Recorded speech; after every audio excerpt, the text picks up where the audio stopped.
भारत माता की, भारत माता की,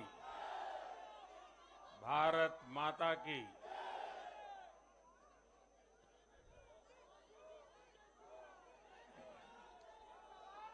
भारतीय जनता पार्टी के राष्ट्रीय अध्यक्ष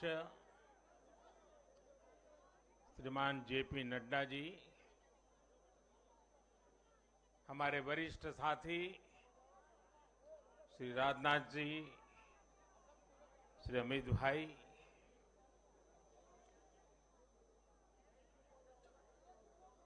सभी प्यारे साथियों, मैं सबसे पहले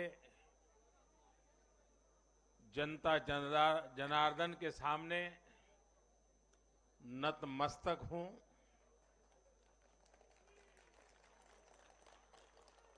जनता जनार्दन का आशीर्वाद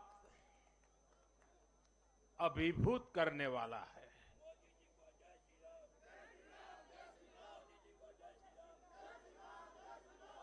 श्रीमान जेपी नड्डा जी के नेतृत्व में भारतीय जनता पार्टी के कार्यकर्ताओं ने जो परिश्रम किया है, उसकी खुशबू आज हम चारों तरफ अनुभव कर रहे हैं।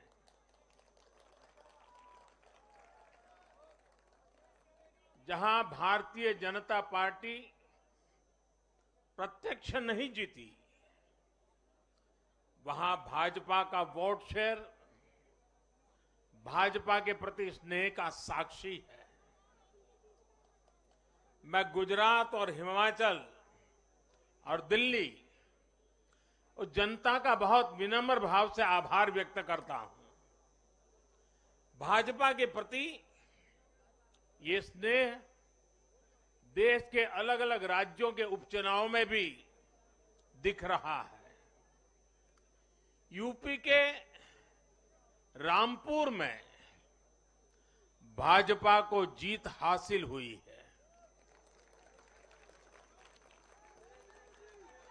बिहार के उपचुनावों में भाजपा का प्रदर्शन आने वाले दिनों का स्पष्ट संकेत कर रहा है। मैं आज चुनाव आयोग का भी अभिनंदन करता हूं, उनका आभार व्यक्त करता हूं। और ये चुनाव के दरमियान एक बहुत बड़ी बात जिसकी चर्चा होनी चाहिए थी, जहां तक मेरी जानकारी है, एक भी पोलिंग बूथ में रीपोलिंग करवाने की नौबत नहीं आई है।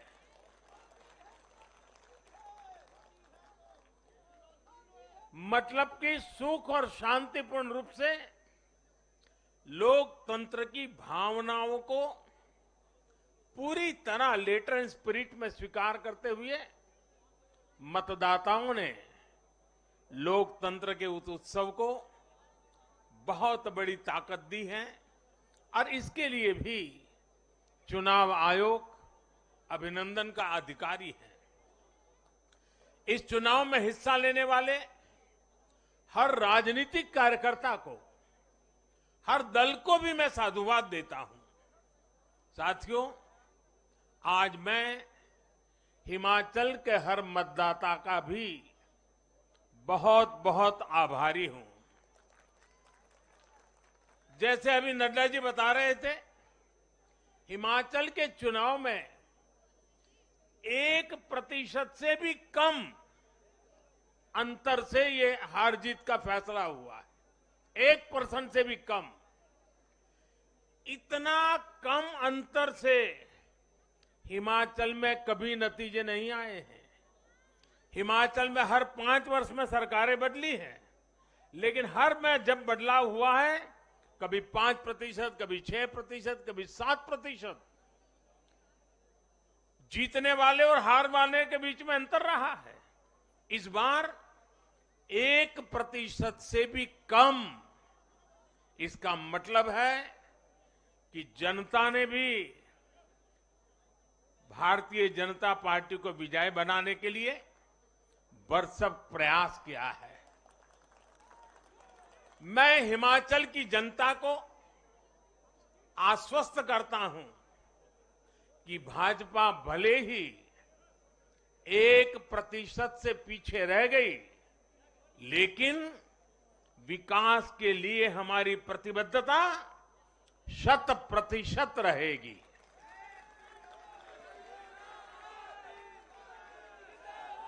हिमाचल से जुड़े हर विषय को हम पूरी मजबूती से उठाएंगे और केंद्र सरकार के द्वारा हिमाचल की प्रगति का जो उसका हक है, उसमें भी कभी हम कमी नहीं आने देंगे। अभी जो मैंने दिल्ली का वर्णन सुना कि किस प्रकार से दिल्ली कॉरपोरेशन को विफल करने के इरादे से जनता के साथ धोखा किया गया, ये काम हम नहीं करते हैं। हम हिमाचल की प्रगति के लिए भी भारत सरकार की प्रतिबद्धता वैसी ही बनी रहेगी। साथियों, बीजेपी को मिला जन समर्थन इसलिए भी महत्वपूर्ण है क्योंकि ये ऐसे समय में आया है जब भारत अमृत काल में प्रवेश कर चुका है। ये दिखाता है कि आने वाले 25 साल सिर्फ और सिर्फ विकास की राजनीति के ही है। भाजपा को मिला जन समर्थन नए भारत की आकांक्षाओं का प्रतिबिंब है। भाजपा को मिला जन समर्थन भारत के युवाओं की युवा सोच का प्रकटीकरण है।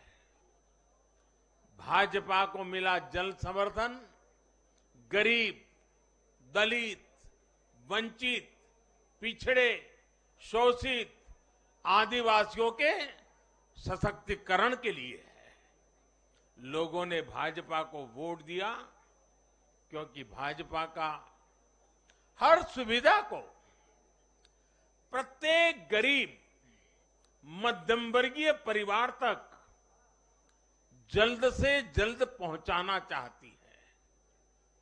लोगों ने भाजपा को वोट दिया क्योंकि भाजपा देश के हित में बड़े से बड़े और कड़े से कड़े फैसले लेने का दम रखती है।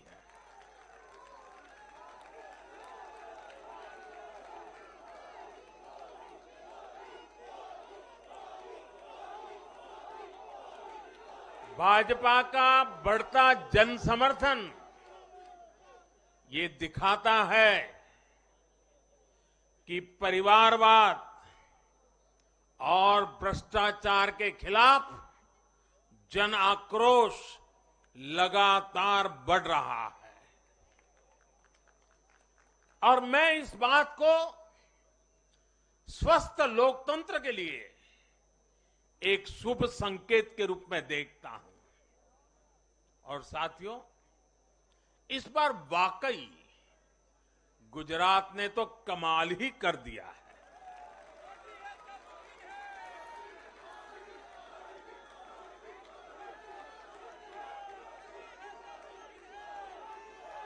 मैं नड्डा जी सहित सभी भाजपा कार्यकर्ताओं को बधाई देता हूं और विशेष रूप से मैं गुजरात की जनता को भी नमन करता हूं। चुनावों के दौरान मैंने गुजरात के भाई बहनों और युवाओं से कहा था कि इस बार नरेंद्र का रिकॉर्ड टूटना चाहिए। और मैंने वादा किया था कि भूपेंद्र नरेंद्र का रिकॉर्ड तोड़े, इसलिए नरेंद्र जी जान से मेहनत करेगा।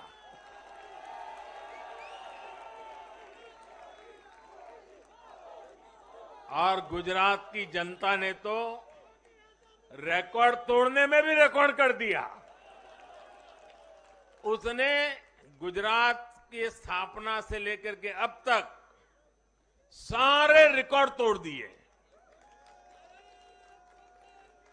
गुजरात के इतिहास का सबसे प्रचंड जनादेश भाजपा को देकर गुजरात के लोगों ने नया इतिहास बना दिया है।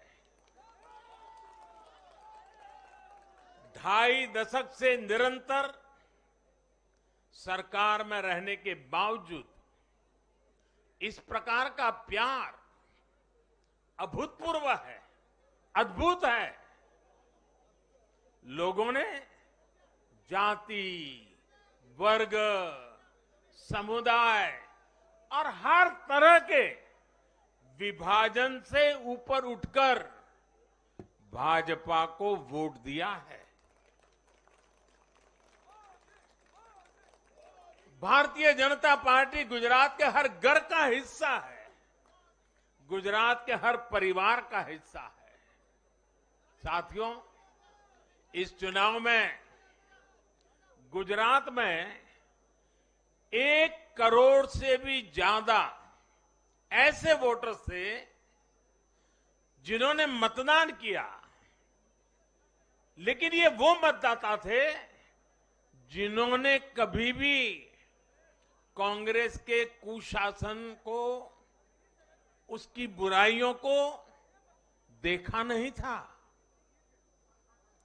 वे फ्रेश थे, उन्होंने सिर्फ भाजपा की ही सरकार को देखा था। और युवाओं की तो प्रकृति होती है कि वो हमेशा सवाल पूछते हैं, जांचते हैं, परखते हैं, उसके बाद किसी फैसले पर पहुंचते हैं। युवा सिर्फ इसलिए किसी पार्टी को वोट नहीं करते क्योंकि वो दशकों से सत्ता में रही या फिर उस पार्टी के नेता किसी बड़ी परिवार के हैं। युवा तभी वोट देते हैं जब उन्हें भरोसा होता है, जब उन्हें सरकार का काम प्रत्यक्ष नजर आता है। और इसलिए आज युवाओं ने जब भाजपा को भारी संख्या में वोट दिया है, सीट से लेकर वोट तक के सारे रिकॉर्ड तोड़ दिए हैं, तो इसके पीछे का संदेश बहुत स्पष्ट है। इसका मतलब है कि युवाओं ने हमारे काम को जांचा, परखा और उस पर भरोसा किया है।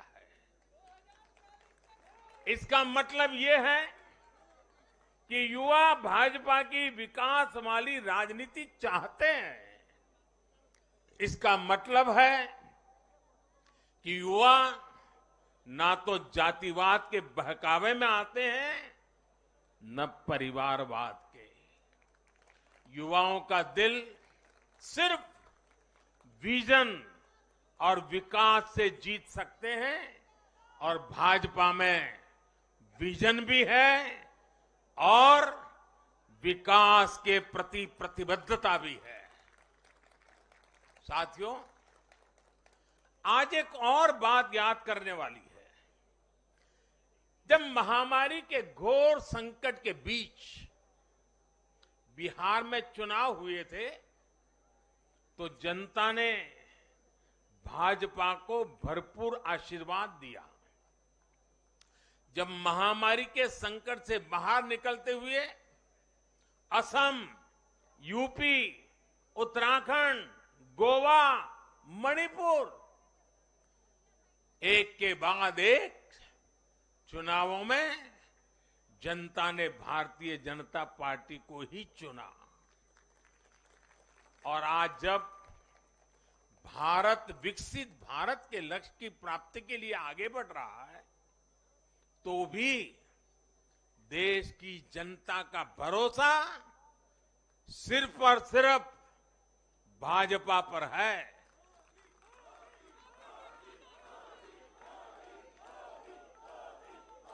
मैं बड़े बड़े एक्सपर्ट्स को भी ये याद दिलाना चाहता हूं कि गुजरात के इस चुनाव में भाजपा का आह्वान था विकसित गुजरात से विकसित भारत का निर्माण। गुजरात के नतीजों ने सिद्ध किया है कि सामान्य मानवी में विकसित भारत के लिए कितनी प्रबल आकांक्षा है। संदेश साफ है, जब देश के सामने कोई चुनौती होती है तो देश की जनता का भरोसा भाजपा पर होता है। जब देश पर कोई संकट आता है तो देश की जनता का भरोसा भाजपा पर होता है। जब देश बड़े लक्ष्य तय करता है तो उनकी प्राप्ति के लिए देशवासियों का भरोसा भाजपा पर होता है।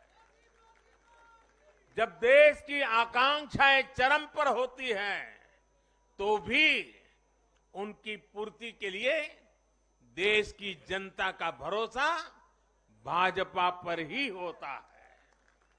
साथियों, भाजपा के आज हम जहां पहुंचे हैं, राज्यों में हो, स्थानीय स्वराज्य की निकायों में हो या केंद्र में हो,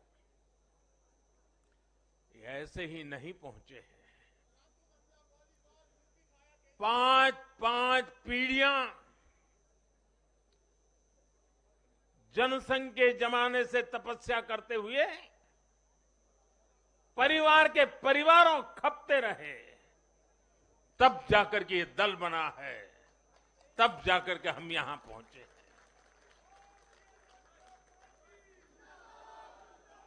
भाजपा के लिए लाखों समर्पित कार्यकर्ताओं ने अपना जीवन खपा दिया है। व्यक्तिगत सुख, व्यक्तिगत आकांक्षाएं, व्यक्तिगत खुशी, व्यक्तिगत महत्वाकांक्षा, व्यक्तिगत सफलता, इन सबको तिलांजलि देकर भाजपा का प्रत्येक कार्यकर्ता समाज और देश की सेवा करने में, समाज और देश को सशक्त करने में जुटा रहता है। हम विचार पर भी बल देते हैं और व्यवस्था को भी सबल बनाते रहते हैं। भाजपा अपने कार्यकर्ताओं की अथाह संगठन शक्ति पर भरोसा करके ही अपनी रणनीति बनाती है और सफल भी होती है। उतार चढ़ाव भाजपा के राजनीतिक जीवन में भी आए हैं, लेकिन हमने आदर्शों और मूल्यों पर अड़िग रहकर दिखाया है। साथियों, पिछले 8 वर्षों में देश में एक और बहुत बड़ा बदलाव अनुभव किया गया है। ये बदलाव कार्य का भी है, कार्यशैली का भी है। भाजपा की सरकारें भी कार्य को छोटा नहीं समझती। हम मानते हैं हर काम बड़े लक्ष्यों की प्राप्ति का माध्यम बनता है। इसलिए भाजपा की सरकारों ने गरीबों के लिए पक्के घर, शौचालय, गैस कनेक्शन, बिजली कनेक्शन, नल से जल, बैंक में खाते, मुफ्त इलाज, मुफ्त भोजन, इंटरनेट, ऐसी बेसिक सुविधाओं पर फोकस किया है। पहले की राजनीति में ये बहुत फैंसी विकास नहीं माना जाता था। पहले की राजनीति में इसे बड़े काम के तौर पर देखा भी नहीं जाता था। इसलिए आज जो भी सरकारी लाभ है वो हर व्यक्ति, हर क्षेत्र, हर वर्ग जो उसका हकदार है उस तक तेजी से पहुंचने के लिए ईमानदारी से प्रयास किया जाता है। पूरा का पूरा पहुंचे, इसके लिए टेक्नोलॉजी का भी भरपूर उपयोग किया जाता है। किस क्षेत्र, किस वर्ग, किस समुदाय में कितने वोट हैं, इस आधार पर न हम देश चलाते हैं, न राज चलाते हैं, न सरकारें चलाते हैं।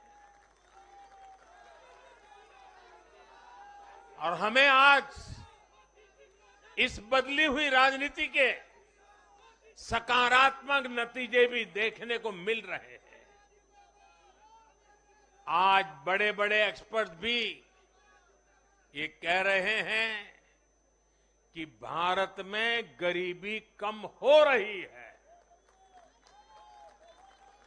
साथियों, देश ने पिछले 8 वर्षों में गरीब को सशक्त करने के साथ ही गरीब तक मूलभूत सुविधाएं पहुंचाने के साथ ही आधुनिक इंफ्रास्ट्रक्चर पर भी फोकस किया है। रोड हो, रेल हो, एयरपोर्ट हो, टनल्स हो, सोलर पावर प्लांट हो, स्टेडियम हो, ऑप्टिकल फाइबर नेटवर्क हो, जो भी हो, सबसे उत्तम हो, सबसे श्रेष्ठ हो, ये आकांक्षा लेकर आज भारत चल रहा है। और साथियों, मैं एक और बात आपको याद दिलाना चाहूंगा। हम सिर्फ घोषणा करने के लिए घोषणा नहीं करते, हम राष्ट्र निर्माण के व्यापक मिशन के लिए निकले हुए लोग हैं। इसलिए सिर्फ 5 वर्ष के राजनीतिक नफा नुकसान को देखते हुए हम कोई भी घोषणा नहीं करते। हमारी हर घोषणा के पीछे एक दूरगामी लक्ष्य होता है, एक रोड मैप होता है। ये बात स्पष्ट है कि देश आज शॉर्टकट नहीं चाहता। देश का मतदाता आज इतना जागरूक है कि क्या उसके हित में है, क्या उसके अहित में है, वो अच्छी तरह जानता है। देश का वोटर जानता है कि शॉर्टकट की राजनीति का कितना बड़ा नुकसान देश को उठाना पड़ेगा। आज देश में कोई संशय नहीं कि अगर देश रहेगा, देश समृद्ध होगा, तो सबकी समृद्धि तय है।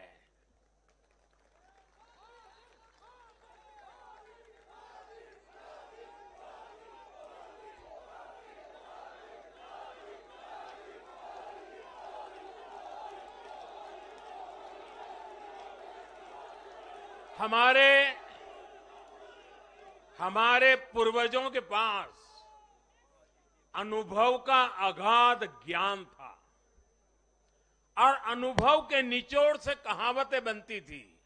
और हमारे यहां हमारे पूर्वजों ने हमें विरासत में दी हुई एक कहावत है, आमदनी अठन्नी और खर्चा रुपया।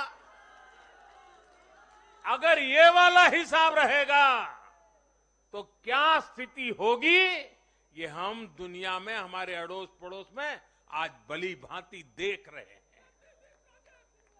और इसलिए आज देश बहुत सतर्क है। देश के हर राजनीतिक दल को ये याद रखना होगा कि चुनावी हथकंडों से किसी का भला नहीं हो सकता। साथियों, आज के जनादेश में एक और संदेश है। समाज के बीच दूरियां बढ़ाकर राष्ट्र के सामने नई चुनौतियां खड़ी करके जो राजनीतिक दल तत्कालिक लाभ लेने की फिराक में रहते हैं, उन्हें देश की जनता, देश की युवा पीढ़ी देख भी रही है और समझ भी रही है। भारत का भविष्य फॉल्ट लाइंस को बढ़ा करके नहीं, फॉल्ट लाइंस को गिराकर ही उज्जवल बनेगा। कभी भाषा की दीवार, कभी रहन सहन, कभी क्षेत्र, कभी खान पान, कभी ये वर्ग, कभी वो वर्ग। लड़ने के लिए तो सैकड़ों वजह हो सकती हैं, लेकिन जुड़ने के लिए एक वजह ही काफी है। ये मातृभूमि, ये धरती, ये देश, ये हमारा भारत।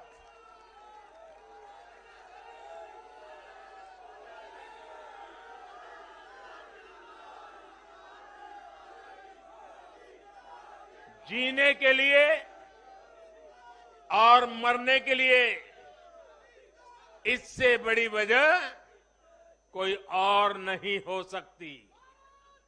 इसलिए हमें देश प्रथम, इंडिया फर्स्ट की भावना के साथ आगे बढ़ना है। साथियों, मुझे खुशी है कि आज भारत के गांव हो या शहर, गरीब हो या मिडिल क्लास, किसान हो या श्रमिक, सभी की पहली पसंद भाजपा है।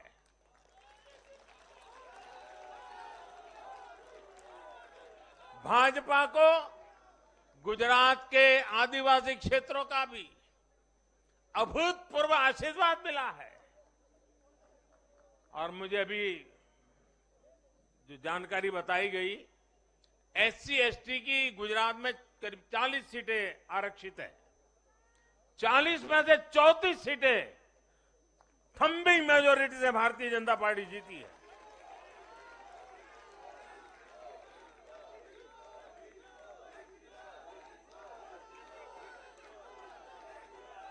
आज आदिवासी भाजपा को अपनी आवाज मान रहे हैं। आज भाजपा को आदिवासी समुदाय का जबरदस्त समर्थन मिल रहा है। इस बदलाव को पूरे देश में महसूस किया जा रहा है। ऐसा इसलिए हो रहा है क्योंकि दशकों तक जिन आदिवासियों की आकांक्षाओं को नजरअंदाज किया गया, वो अब देख रहे हैं कि भाजपा लगातार उनकी उम्मीदें पूरी करने में जुटी है।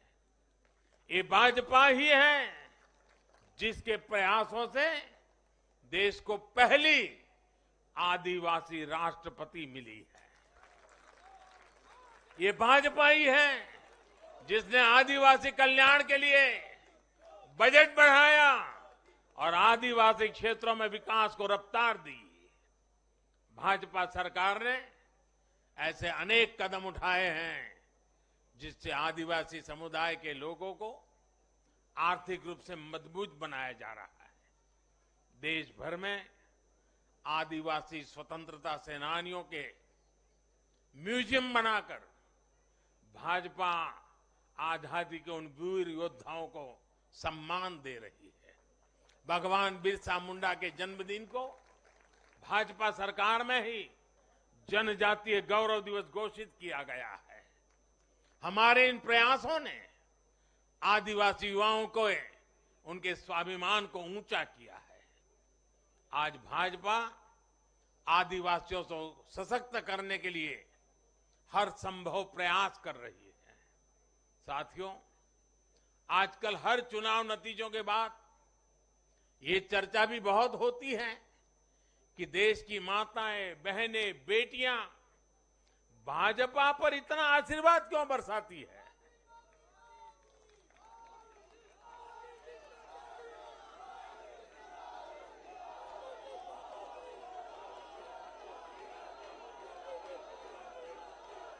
अगर कोई ईमानदारी से आत्मचिंतन करे तो ये पाएगा कि आजादी के बाद से पहली बार आज देश में एक ऐसी सरकार है जो महिलाओं की समस्याएं, उनकी चुनौतियां, उनकी आवश्यकताएं, उनकी आकांक्षाएं, उसे समझने का लगातार प्रयास कर रही है और उसके अनुसार काम की योजना बनाती है। गांव देहात से लेकर शहर तक घरेलू कार्य में व्यस्त महिला से लेकर स्वरोजगार करने वाली या किसी रोजगार से जुड़ी महिलाओं के लिए जितना भाजपा सरकार ने किया है उतना पहले किसी भी सरकार ने नहीं किया।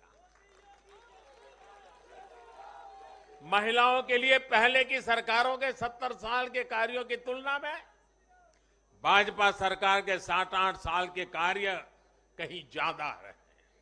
और इसलिए आज जब भी चुनाव होते हैं तो देश की माताएं, बहनें, बेटियां कमल के निशान का सिर्फ बटन ही नहीं दबाती, उनके हाथों में एक आशीष का भाव होता है, आशीर्वाद का भाव होता है। और जब वो उंगली कमल के बटन पर रखती हैं, तब वो हम जैसे लाखों कार्यकर्ताओं के सर पे विजय तिलक भी लगा देती है।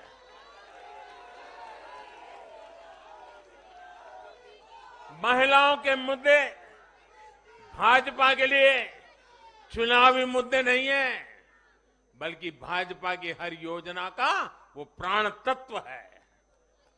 महिलाओं का जीवन आसान बनाना हो, महिलाओं को ज्यादा से ज्यादा रोजगार के, स्वरोजगार के अवसर मुहैया कराना हो, ये भाजपा का कमिटमेंट है। मैं इसे अपनी सरकार का सौभाग्य मानता हूं कि हमें महिला सशक्तिकरण के लिए इतना कुछ करने का मौका देश की जनता ने दिया है। साथियों, आने वाला समय देश के लिए, हम सभी के लिए बहुत महत्वपूर्ण है। सबका साथ, सबका विकास, सबका विश्वास और सबका प्रयास, इस भावना पर आगे बढ़ते हुए हमें विकसित भारत के लिए काम करना है। हमें मिलकर एक दूसरे के साथ काम करना है। आइए, नागरिक के रूप में हम विकसित भारत के संकल्प के साथ जुड़े, विकसित भारत के इस अभियान से जुड़े। और मैं फिर एक बार देश भर के लाखों कार्यकर्ताओं को 5-5 पीढ़ी की तपस्या को आगे बढ़ाने के लिए हृदय से धन्यवाद करता हूं, अभिनंदन करता हूं। मैं जनता जनार्दन को भी प्रणाम करता हूं। उनके निरंतर आशीर्वाद हमारे लिए नित्य नूतन ऊर्जा बन जाते हैं। ये निरंतर समर्थन हमें सात्विक भाव से, सेवा भाव से, समर्पण भाव से कार्य करने की शक्ति देता है। जब हमें जनता जनार्दन का आशीर्वाद मिलता है तो हमें अधिक परिश्रम करने की प्रेरणा जगती है, अधिक पुरुषार्थ करने का संकल्प जगता है और संकल्पों को सिद्ध करने के लिए जीवन खपा दे करके सिद्धि तक पहुंचाने के लिए हम लगे रहते हैं, क्योंकि जनता जनार्दन, इसे हम ईश्वर का रूप मानते हैं। और यही सामर्थ्य, यही शक्ति एक सेवक के भाव से, सेवा भाव से, समर्पण की अप्रतिम राह को पकड़ते हुए चलते रहना, चलते रहना, चलते रहना, चरैवेति चरैवेति चरैवेति, इसी मंत्र को लेकर के हम चल रहे हैं। भाइयों बहनों, इस चुनाव में अब बहुत लोगों को जानने पहचानने का भी अवसर मिल चुका है। पिछले कुछ चुनावों का एक बड़े कैनवास पर एनालिसिस करना चाहिए कि जो अपने आप को न्यूट्रल कहते हैं, जिनका न्यूट्रल होना जरूरी होता है, वो कहां खड़े होते हैं, कब कैसे रंग बदलते हैं और कैसे कैसे खेल खेलते हैं, वो अब देश को जान लेना बहुत जरूरी है, बहुत जरूरी है। उत्तराखंड का इतना बड़ा चुनाव हुआ, कितनी जमानतें जब्त हुई, किसकी हुई, कोई चर्चा नहीं। हिमाचल में इतना बड़ा चुनाव हुआ, कितने लोगों की जमानत जब्त हुई, कितने लोगों का बुरा हाल हुआ, कोई चर्चा नहीं। भाइयों बहनों, उन लोगों को भी जानना चाहिए, पहचानना चाहिए कि ये भी ठेकेदार है।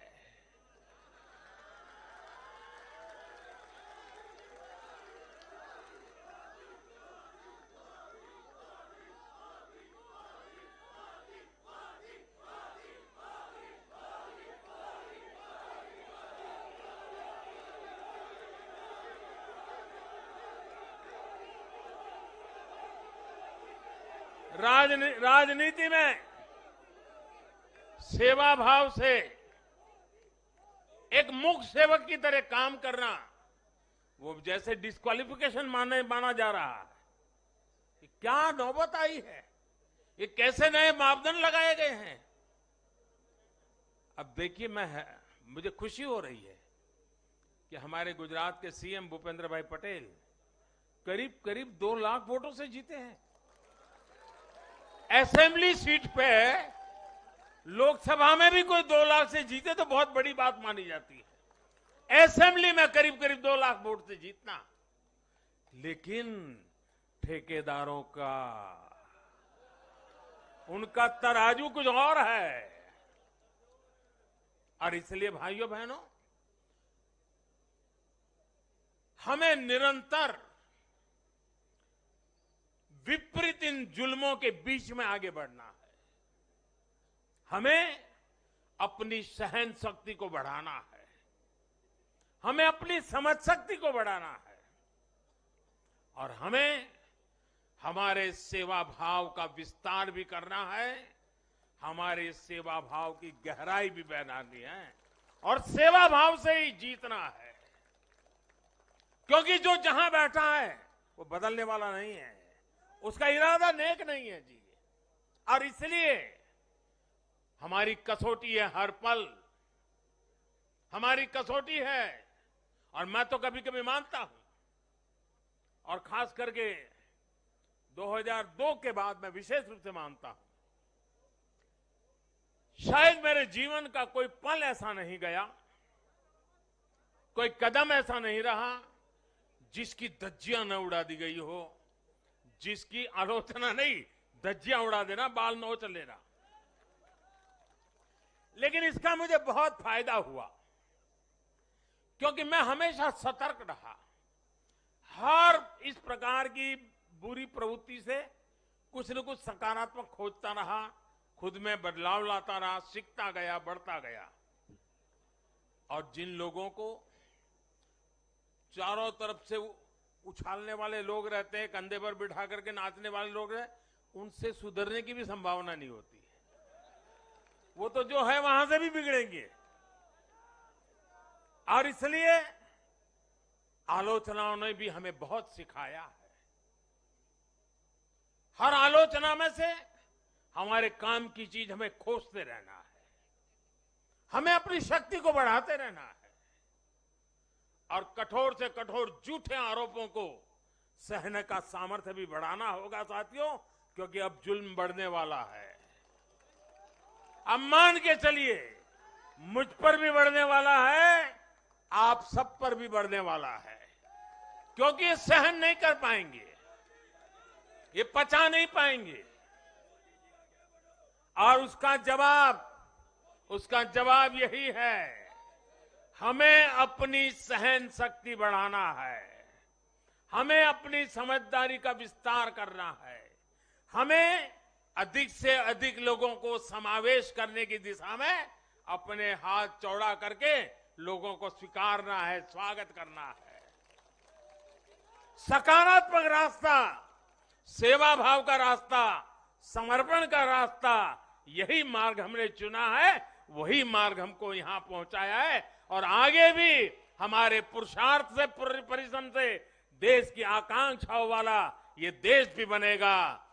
2047 जब हिंदुस्तान आजादी के 100 साल मनाएगा, विकसित भारत हमारे नौजवानों के हाथ में हम देके जाएंगे दोस्तों।